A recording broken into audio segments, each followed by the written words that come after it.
Welcome, travelers, to the stream. My name is Mike D'Angelo. I don't know why I hesitated over my own name, but my name is Mike D'Angelo. I am going to be your guide today as we take a journey into Tellest once again. Today we're going to be looking at the art gallery for Tellest. We do a new art piece every week on Wednesdays. At this point, we've been doing work on our art presentations for,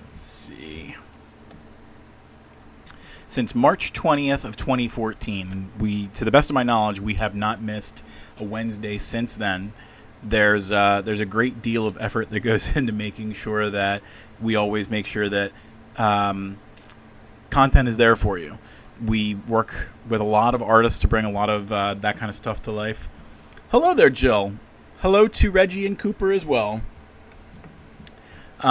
We work to make sure that there's a lot of great content coming to the website every Wednesday. We work with a lot of artists. There are a tremendous amount that we work with all over the world.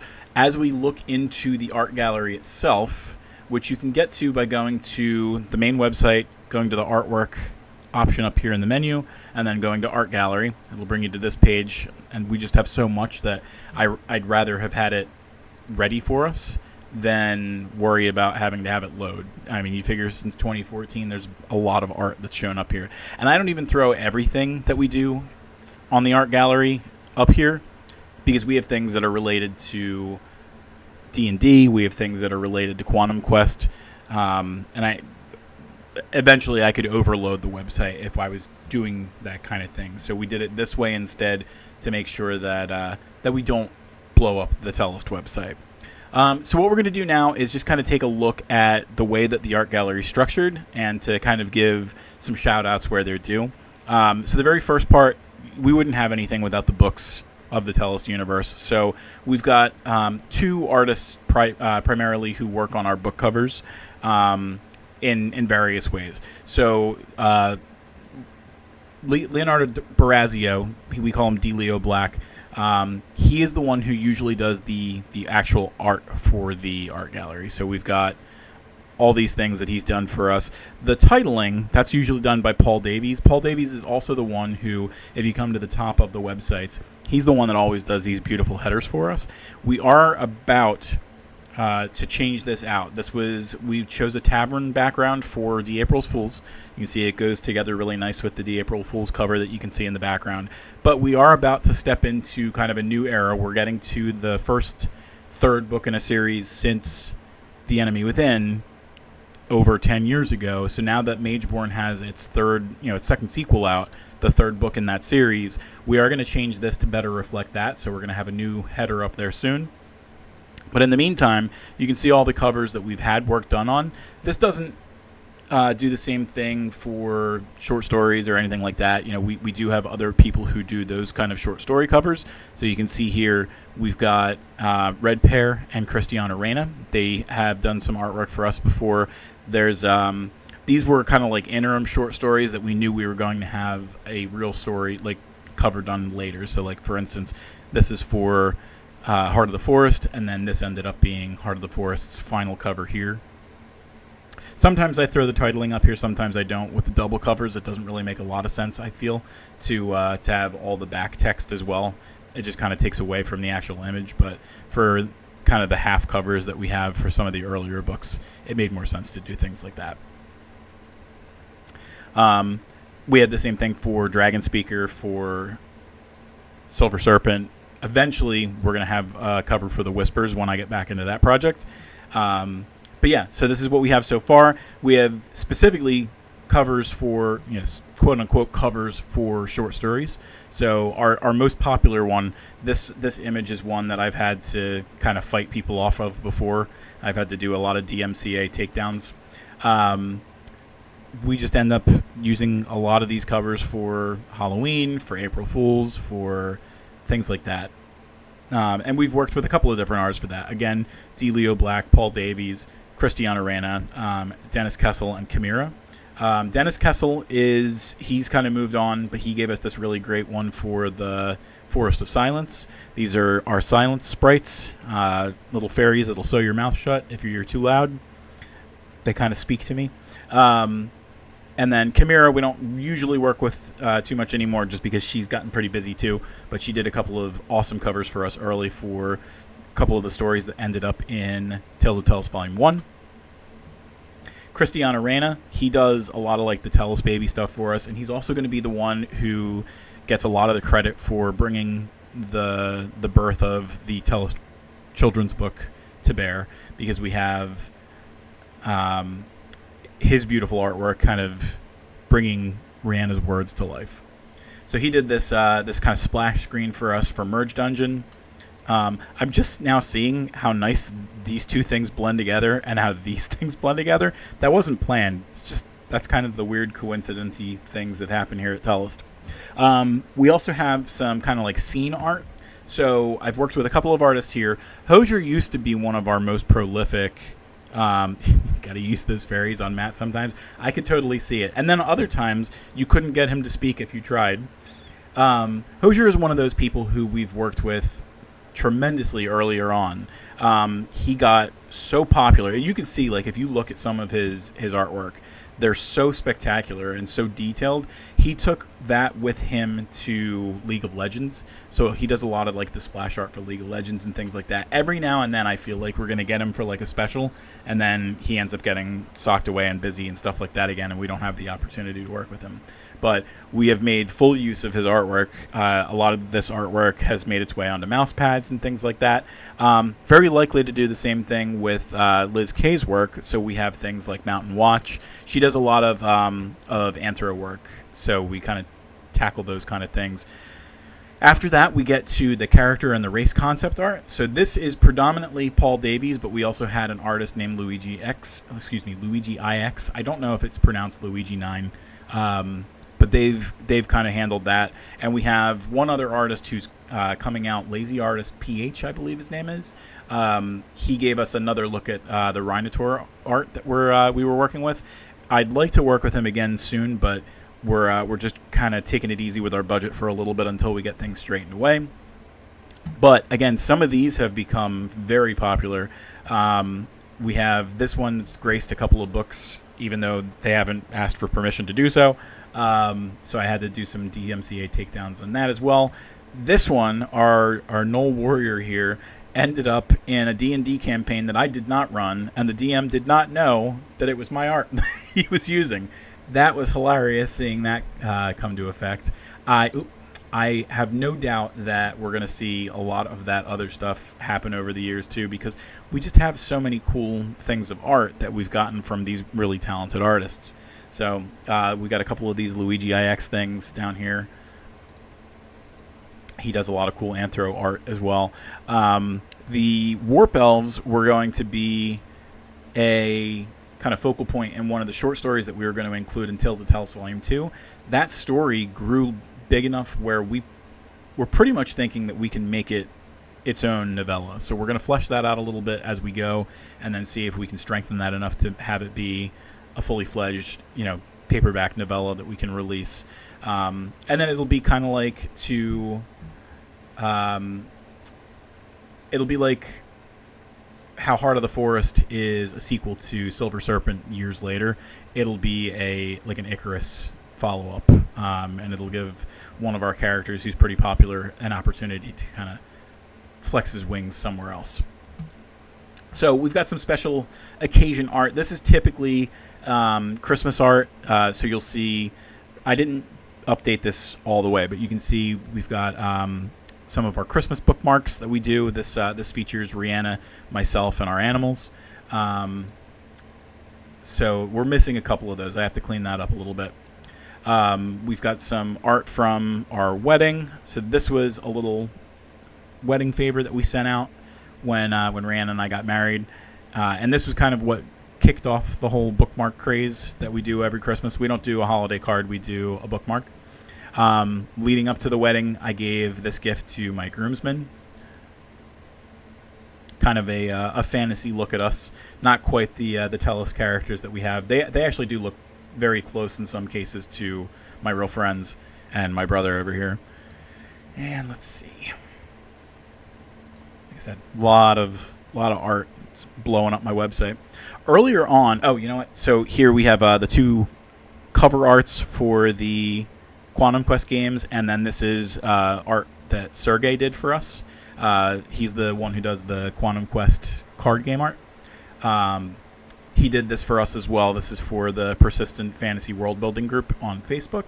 Haven't really been touching that as much as I need to. I'll have to get into that as I dive a little bit deeper into things like Twitch and TikTok and things like that. And then after, you know what? I should say most of this was DeLeo Black. These ones here for Quantum Quest, they were DeLeo Black as well. And then the only one that's outside of him over here is Sergey. So I need to throw Sergey's name up there. Earlier on, one of the most prolific artists that we worked with was Jamon Mercado. He's the one that did all these styles. He was really big into like superhero art at the time, so we ended up using those. Let's see if this works any better for me. So he did a lot of our early character work, did some cool stuff. Let's keep going. We had John Bercaro, who did a couple of these ones, these next 5. We didn't end up working with John Bercaro too much because he became unavailable as well. It is kind of the nature of these things. They move on to do bigger and better things, so we didn't get a chance to work with them as much as we would have wanted to, but we do have some pretty cool stories to tell from the artwork that they gave us. We have Avianetka, I believe is the pronunciation for this version of Adelia, and we also have and Alicia over here as well. She did some cool work for us, and we didn't continue on with that relationship, but I probably should have, because she did really good work. We have Brett Neufeld, who did this one, and then this one was actually a friend of ours that we met at a convention in the Greater Philly area, Brandon Collier, who he does a lot of great work. It just we could never connect the way that I wanted to. So maybe some more crossovers like that in the future. This was supposed to be kind of like an Icarus X Falcon from the MCU kind of crossover. Red Pear, another one of the people who we ended up doing a lot of portrait work with earlier on. And you saw a couple of her interim covers that we toyed with earlier. So she was our go-to for a lot of portraits. You can see we used her a lot. Eventually, Red Pear ended up going to start a career in law, so she's actually a lawyer, or at least she was the last time I spoke to her. We ended up going to the artist who did these 6, who her name is escaping me at the moment. Not June Jensen. It was, I don't have her name on here, and that's not right, so I'll have to dig that up and figure out what it is.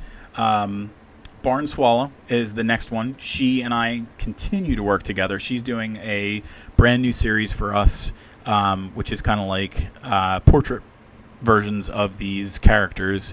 Not in quite the same way that that Red Pear did most of these, but kind of in the style that we have here with Isabella. So I don't think that any of them have shown up on the website just yet, but they are on their way. They're definitely over at the Etsy store. You can get a lot of the cool mouse pads that Barn Swallow has designed for us, so that's really cool. She's done a lot of characters for us, still working on characters for us, and we'll definitely loop back around when there's more characters to do. June Jensen has done a couple of characters for us, so we've got these ones here. I think that one is B. Gonzalez. Let me see. Yep. So we got 3 from B. Gonzalez that ended up being really popular when they came out. This one for Icarus, this one for Venather, and this one for Alicia was a big one when it came out.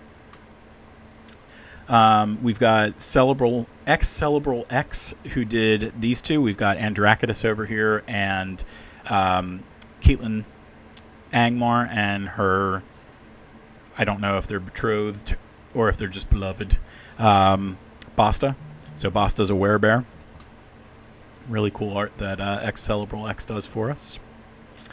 We worked with a person from Malaysia, I believe he was from, named John, who, despite my protests, has not worked with me since this picture of Alicia. I keep on trying to bug him, and he never budges. So hopefully I can wear him down eventually. He wanted to work on some personal projects, and I completely respect that to a certain degree, but I still want him to work with us some more.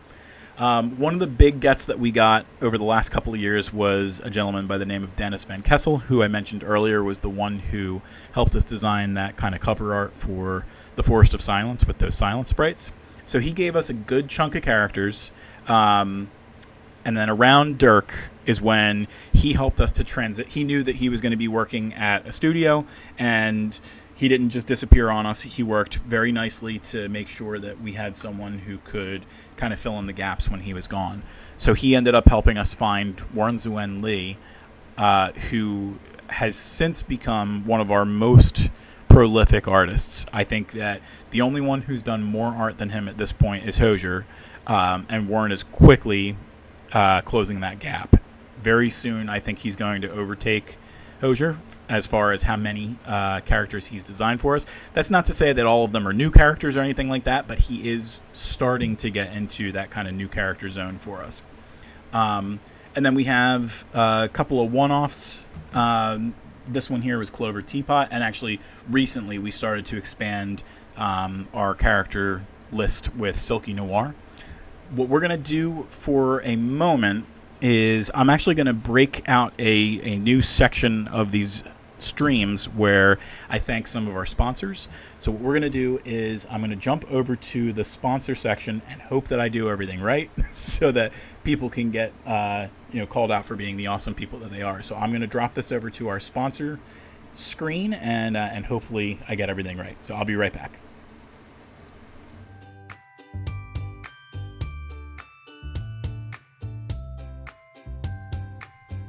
And now, a word from our sponsors.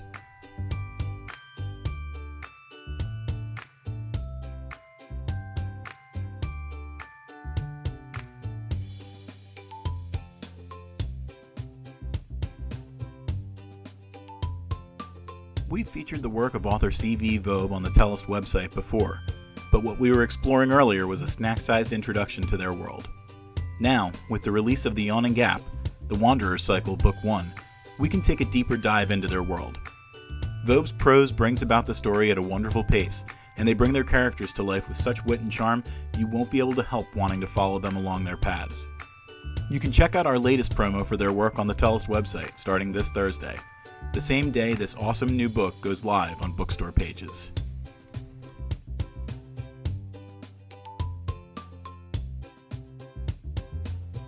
Folks, if you're looking for a great fantasy that starts out feeling like one of the classics before it finds its own path, you'll love the new debut of author Horace Whitehouse. His book, The Trials of Knights, The Heroes of Lotine, Book 1, features characters you want to follow, exciting events that keep you racing through the pages, and a rich and interesting world. It feels vaguely familiar to the world of Tellest too, so if you like my books and my world, you'll definitely like The Trials of Knights.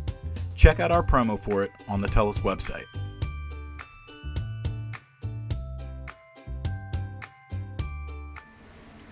Alrighty, so for those of you who are in the chat, give me a real quick favor. Let me know if those sponsor messages came through nice and clear. We're definitely going to try and do that a couple more times this week because we're going to be streaming tomorrow and Wednesday as well. And I just want to make sure that I was doing things the right way and that the sound came through all right. And in the meantime, we'll keep moving on and we'll talk about some of the other stuff that we've got going on.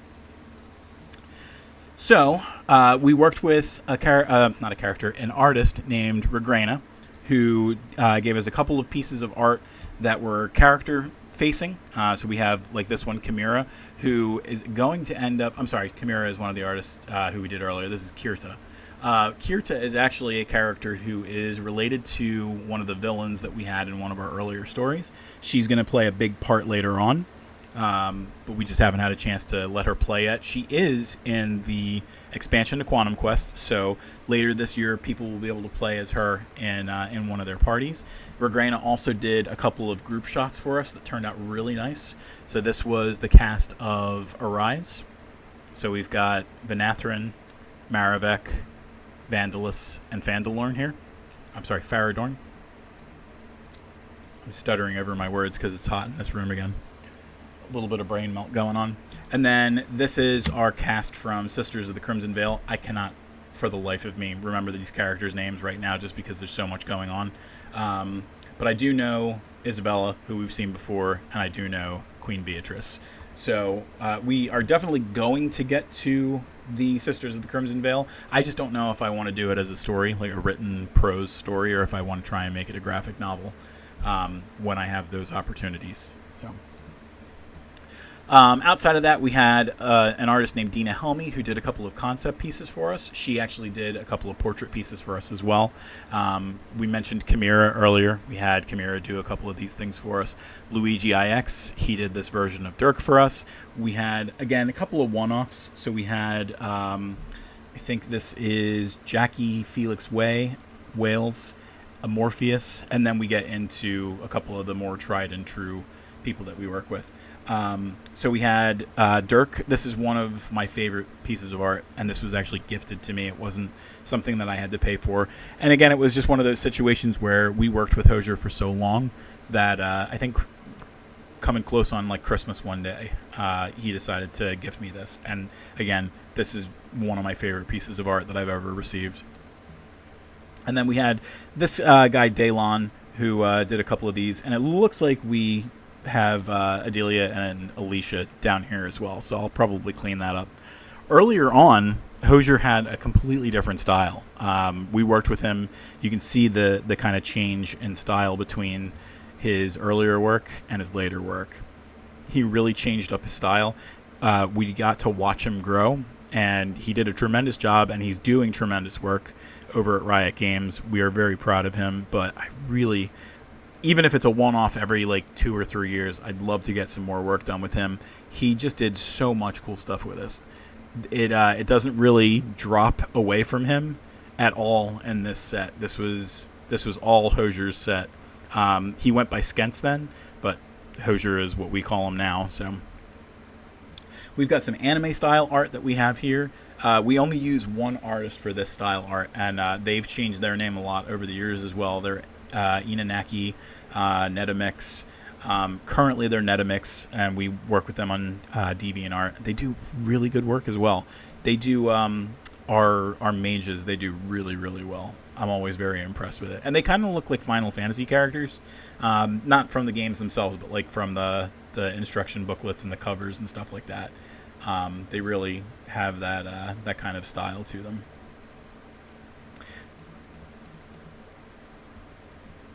And then, of course, we have a lot of concept art for our treasures. Primarily, we've been working with an artist named Azot, who's living over in Ukraine. It was a little bit of a struggle for him for a while because of everything that's been going on there.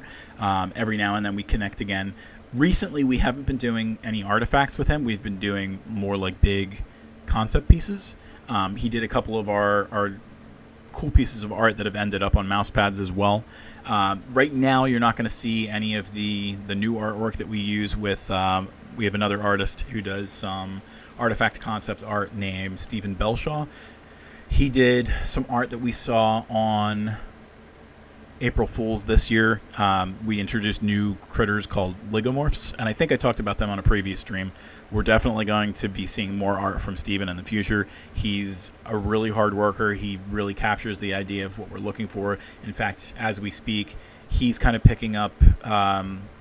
Paul ended up doing some work for us for the collection of the Ancestral Recall, or Ancestral Magic books that feature Adelia, and he kind of had to walk away to work on a bigger project, and he gave that piece that he was working on to Stephen. Stephen is working on finishing up the artwork for the 3-book collection. It is coming together so nicely. I can't wait to show that off.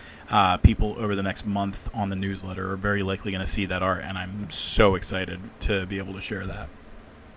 I mentioned Dina Helmy earlier. She was the one who did a couple of these concept pieces. So we got a couple of really cool like locale arts. Look at a couple of them. They'll take a little bit to load. Just some pretty cool, like not that it's not a lot of effort or anything, but like there's a charm to it in that there was just, like subtle brush strokes and things like that. She didn't go crazy with it. And they ended up turning out really nice. A lot of these have ended up on mouse pads as well. They do a really nice job. Leo, the guy who does everything for us, did this piece for us as well. Again, it's a concept piece. It's not meant to be, a finished picture or anything, but this really did put in mind what I was thinking when I developed Versali Virai, which we've seen in a couple stories, which we've seen in the D&D campaign that I run. He did a wonderful job with this. And then, as I mentioned earlier, Azot, he started giving those treasures to us, but then he kind of promoted himself to these locales. So again, these bigger pictures end up being on our mouse pads a lot, and for good reason. They look amazing. Leo did give us one of our earliest creature art that we've gotten, and in theory we could probably throw together some of the art that we've gotten from Sergei for Merge Dungeon. We could kind of throw those in here, but it wasn't officially for Tellest. It was for Merge Dungeon, so I kind of separate them. Not Steven. Warren is actually doing a couple of creature pieces for us. He's done all the character pieces. He is doing some amazing critters for us, and we're getting ready to throw them onto the Tellest website. We also have tons of maps from the world of Tellest. Right now, most of what we have is continental maps. We do have the one map for Versali Virai. As I get more comfortable with Incarnate, we're going to start to do... I don't know if I would do this style, just because Incarnate's not really meant for that, but in theory I could go that route, and then we could just kind of change it to this sepia color. But certainly we're doing a lot of work with maps and things like that. We have the parchment versions that we got from our friend Kay Fulmer, and then I've started to kind of take those parchment versions and expand on them a lot in these full color versions that we got from Incarnate. We're getting to the sigils from the world of Tellest. So a lot of what I want to do with Tellest is make sure that there's a lot of richness to the world. I don't want it to be solely character focused. I want there to be a lot of mythology and a lot of lore. And part of that is building out all these cities and towns and everything like that. At this point, you're only seeing a very brief look at these sigils that we have in the world. We've got, I think, another 20 outside of these ones that are coming. And they kind of rotate where like every 3 weeks we have a new sigil that we show off. These end up having a big presence on the World Anvil site. Over at World Anvil, we have those maps that I showed you earlier, and then we have some interactive layers that kind of let you see where the characters are from, where the artifacts are currently residing, the towns, and everything like that. And then as I get more time, which I'm hoping to have more of soon, we'll be able to kind of make everything talk to each other and have it be a situation where you can click on a marker, it'll bring you to a city. The city will kind of indicate, all right, these are the heroes that kind of live here and do this kind of stuff here. So that'll be nice. And this is, I think, the only hand-painted art that we have. This is actually in my bedroom right now. This is hanging above my dresser. This is I want to say it's like a 6-foot-tall painting of Equinicus, the Clockwork Steed, that Rihanna did. It was hanging in our living room for a very long time. Now we've got a cool 3-panel dragon that she put there that isn't officially a part of Tellest, but I'm going to claim it. And then after that, we get to some of the weirder stuff. We've got a couple of spinoffs that we did for April Fools. So we've got, this was, I won't name the title because I might make a story about this later, but we used an artist named Ayaz, I believe his name was, and he kind of took our characters into the future. We got some cool characters here, some mech characters as well. The mechs were named after the the weapons that people used. So Hookland used a sword called Sepulchre's Claw. We've got Steel Tip using a mech called the Spectrum. And then we've got Chaos wielding Wildfire. Pretty cool pieces. Eventually, I'd love to revisit this. It's just, Tellest is so big on its own, I don't know that I'll have any real opportunity to get there, but we'll see. One of the biggest things that we have going for us is our babies collection. So we have the Tellest babies, which are just adorable versions of our characters, kind of, made into toddlers and everything. Again, the idea came to me as an April Fool's joke. If you're on the Twitch stream and you follow, you end up seeing these guys pop up, so that's really adorable. Right now, I think we have static versions of the images, but we had Sergei work on cleaning these up and making them animate. So I'll show them off a little bit more as we get a little bit more popular, start being able to get subscriptions, things like that. And we expanded it to Quantum Quest characters, so you can see we've got our QQ2 characters. Baby versions of them. And we even expanded them to the Merge Dungeon characters. So we've got these little buggers. And that was a combination of a couple different people. We have Hosier, who did the original 6 characters, and he did a postcard for us for the second set. So you can see we've got Icarus and Gaston and Alicia and Kayanani and Bolt and Maximus over here. And then we ended up having Cristiano do the baby character and figured since he's doing the baby characters anyway, he's kind of suited for doing things like the children's book. So that's why we ended up using him. The style is very reminiscent of these babies' characters, so we're very excited to show you those. And then the last piece that we have here is these kind of pixel versions of the characters who we were working with an artist named Serathis who kind of just disappeared off the face of the planet, and that happens sometimes too. You end up working with somebody and then they just kind of vanish. Who's one of those situations where I very much would have liked to have continued working with, and we were doing some other art in the background to kind of get us ready to make this into a game if we wanted to down the line, and it was not meant to be, unfortunately. But that's not to say that we won't take this idea and go running with it in the future. But that's a real quick and dirty look at the art gallery. Like I mentioned, every Wednesday we have new art that's coming through all the time. As of today, I'm 3 posts away from having everything scheduled through the end of 2023, and then I have kind of like a soft schedule through the end of 2024. Like I know which art pieces are going where. So that's pretty cool. I think what I'm going to do is take a minute to go into intermission, and then I will come back and go into chat mode for a few minutes in case anybody wants to talk, and then we'll wrap up this gig. So bear with me for 1 second. I'm going to switch over to the intermission screen.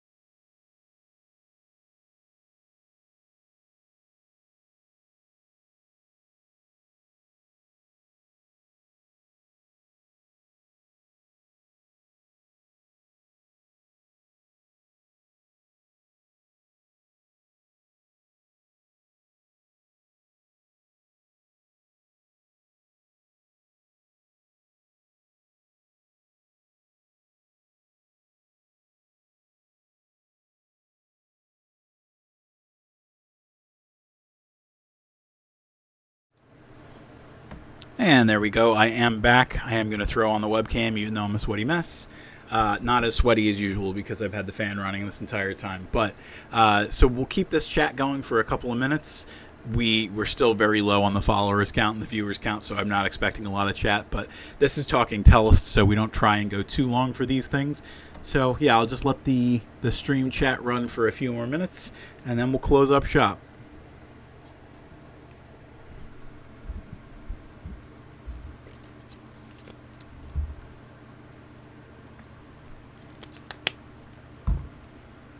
I left my phone downstairs, otherwise I would tell everybody what's on deck for next week. I think that I remember it. Yes, I would love a chalky milk. Next week, I think we're going to be still looking at art, but we're going to be looking at the art book instead. So what I'll do is I'll run some video of kind of page flips, and we'll see what's going on in there, and you'll be able to see why it's so imperative that you pick up I do need a little bit of an AC unit up here. But you'll see how imperative it is for you to pick up one of those art books.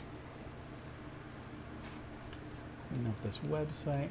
Tomorrow I will be back to making maps, and when we're making maps tomorrow, we're going to be cleaning up the rest of the Forgotten Keep that's going to be going live later this week. Technically speaking, the map is already done, but I want to show you some cool tools and tricks that you can do. Incarnate just dropped a new tool, the top brush, which lets you paint directly over top of stamps, which is a game changer for people who are using Incarnate. And I already used it in that map. I was able to test it out, and it ended up doing something really cool for what I wanted to do with one of my puzzles. So it'll be cool to show you that. And then later in the week, we'll get back to doing the the map for the sequel to The Summoning. I'm going to make sure that before then I color code everything the right way, and we'll get going on that. But I think what we'll do is, over the next couple of seconds, we'll start to peter this out, and then we'll head over to the Until Next Time screen. So if anybody has any last-minute questions or comments or anything, let's get them in, and then I'll move over to that closing screen. And I did realize the intermission screen didn't have music, and we have to change that that heinous mistake. Alrighty, we're going to drop over to Until Next Time, and Until Next Time, which is tomorrow or next Monday if you're waiting for Talking Tellest. So it was great. Thank you for joining.